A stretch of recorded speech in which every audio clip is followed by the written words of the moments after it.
And we're live. Hi everyone, this is amateurgamer, and I'll be returning to Beyond All Reason cast. And now I'm moving on to a 4v4 on the Iron Isle version 1.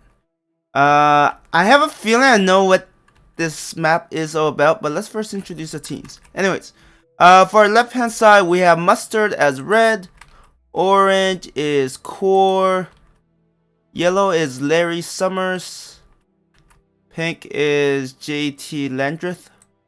On the right side, we have teal is Gillen, and then Cobra 19 is green. Purple is What the F Earth, and blue is King Forger. Alright, we're gonna let it play out. From the looks of it, if this is like one of the scenarios, I'm assuming that metal extractors. Okay, you could build metal extractors anywhere, but... Well, I shouldn't say but...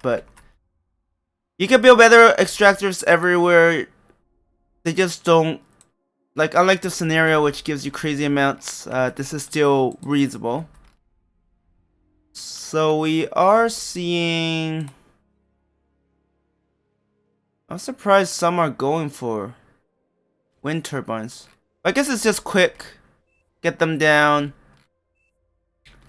I didn't know this. Oh, I didn't notice this is... That's water. I thought that was like space. So already we're seeing some air units.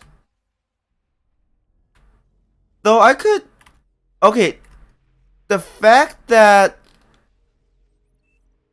Okay, the fact that... You actually have water. I actually thought that was like space, but this changes everything because now... Wait, are there ramps? Okay, there are. I was like, if there isn't ramps, then that will kind of suck. Because I was like, oh shoot, looking at the choke points, right? If you build up here, but with Navy playing a role, now it becomes a lot more interesting. So initially I was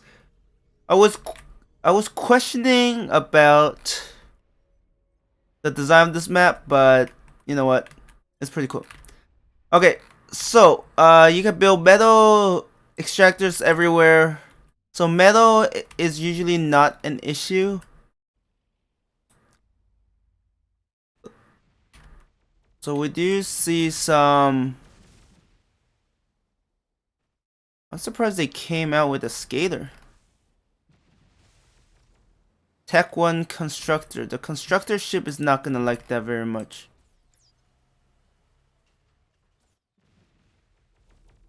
This is not a sub, right? Yeah, I just picked off overall. Whoa! I'm surprised they were paying attention. So we have a Janus.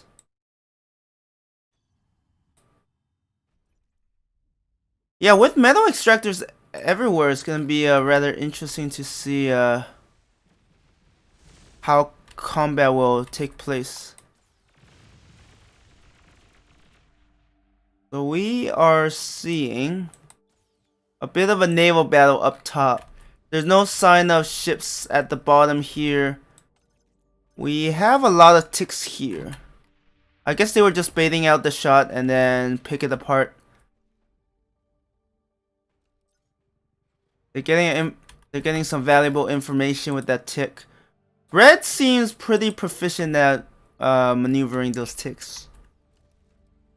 We see a lot of wind turbines, vehicle plant, and bot lab.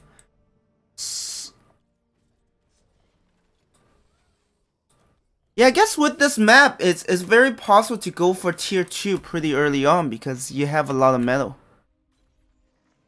Yep, we're already seeing tier 2s. Don't mind the sirens outside. I mean, I'm kind of powerless. I think the most action we're seeing is here. Oh, I see. Pink has kind of lost their control over the waters. That's rather interesting. I guess blue has been putting that much pressure, huh? And now the question. So we have some stouts. Red and orange are making some moves. And it seems like the other side is they're rallying troops to the front one by one, which allows them to get picked off a lot more easily. So there's definitely a cost. So the question is, are they going to gun? These are fighters. I don't think,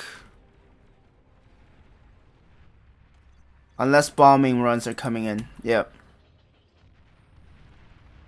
That is one problem. If you don't get attacked, you kind of underestimate the situation. And then these bombers, even if they get shot down, they have more or less, I wouldn't say crippled, but they have greatly hurt the economy of 3 players, right? Green, teal. They went for energy, which actually makes sense since metal is so easy to replace. Another question is, will the left hand side continue mounting pressure?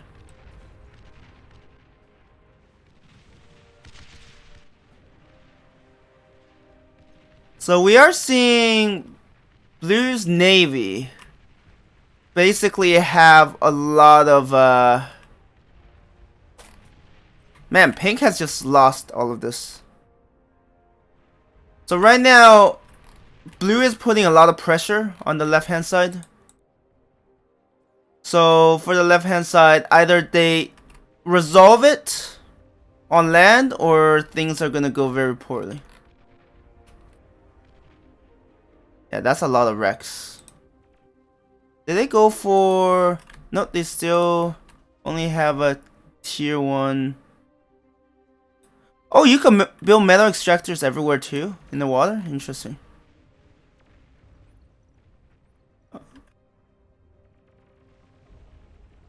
Yeah, right now the problem is they are not gonna produce these fast enough to stop their attacks. I just don't think it's going to happen. Blue just have too big of a lead.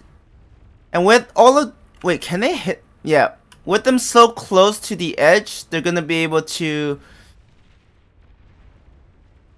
greatly damage the economy of orange. So right now they're in the salvage mode. But this also means that if red and orange make a proper push here, which is a good call right now because other than blue, nobody else on the right hand side have any militaries. So it might become a base trade. It could very likely become a base trade. Not a very favorable one for either side. I love how there are crossbows here. So, yeah, that commander is in danger. And the commander is just too slow. So while... See, that's the thing. This navy is good until you realize that if a certain of your opponents build too far inland, you can't do much anymore. Yeah, blue has... I don't know what blue can do. Like, blue is in a good spot, but... Blue is like, my other allies are collapsing. And honestly, they built close enough to the platforms that they can't get intercepted. And yeah, this is the downside of having a navy. It's like, yes, you could control these edges, but if your opponents start building further inland, like, what are you going to do, right?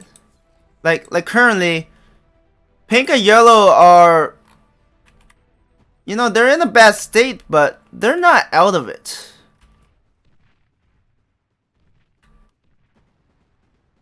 But, and if they build strategically, be a more centralized location like these areas, then no matter what kind of navy blue has, I mean, yes, orange is gonna get slowed down a lot, but right, once they reach the max range and they can't hit anything else, there's not much else they can do. Now the fact that red isn't pushing aggressively may be a mistake because it is giving green and teal a chance to come back from all of this. Is red really not pushing? There is a downside to being passive enough to allow your opponents to have a chance.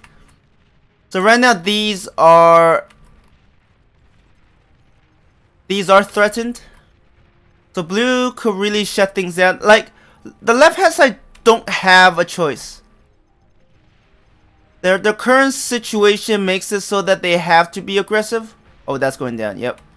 The commander is going down. Yep. Inflicting. I mean, naturally they want to remove teal, but at this point, probably hurting the other commanders to the other players to the point where they can't actively fight back is also not a bad choice. So right now, blue is doing a lot, right? Blue is building a land force, trying to hold things off. And they might actually... I mean, it's just too much. It's kind of like, just as blue has such a head start on a navy, the ground forces just can't challenge. And plus they went for jaguars, which against bows are not ideal. But they haven't been knocked out. Oh, had the left hand side given up?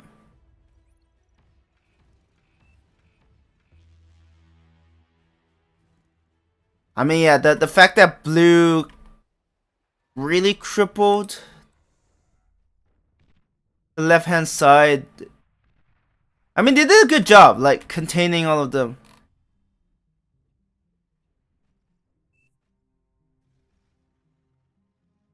I mean, it's not over, but it's definitely a lot tougher to get things. Wait, did red leave?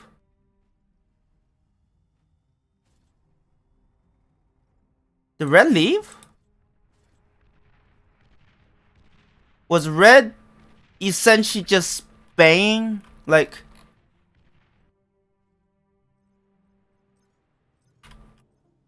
Wow, I think blue is single-handedly gonna win it for the right-hand side.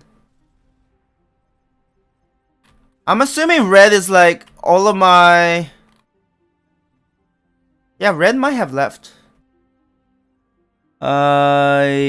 Yes. Wait. Yeah, I don't see red, so red probably just left. And right now... Wow, impressive. I was gonna... I mean, like... I guess the left-hand side never anticipated blue having such a control over the naval situation. And that's the thing. Blue never gave up. Blue kept building, did as much damage as they could, and then blue quickly transitioned to a land force and was able to essentially just slow the enemy down. Right? Halt their advances. At that point, the left hand side, they're basically all rebuilding while blue it's basically blue. I don't know what purple is doing. Teal hasn't given up, kudos to that. But yeah, essentially it's just blue. It's blue versus every other team. Efficient use of resources, yeah. I think if red was more aggressive early on, it's possible that teal, purple, and green would have... Was it green? Yeah. Those three players would have been knocked out sooner, and then blue would have been in more trouble. I think the left hand side was just passive enough to give blue a chance to come back from it. But in the end, man, blue did so much to ensure victory for the right hand side. Literally carried. Good job, blue. Anyways, good job, King Forger. Anyways, I'm gonna end the video here. Thank you everyone for watching, and I hope you have a good one. Bye.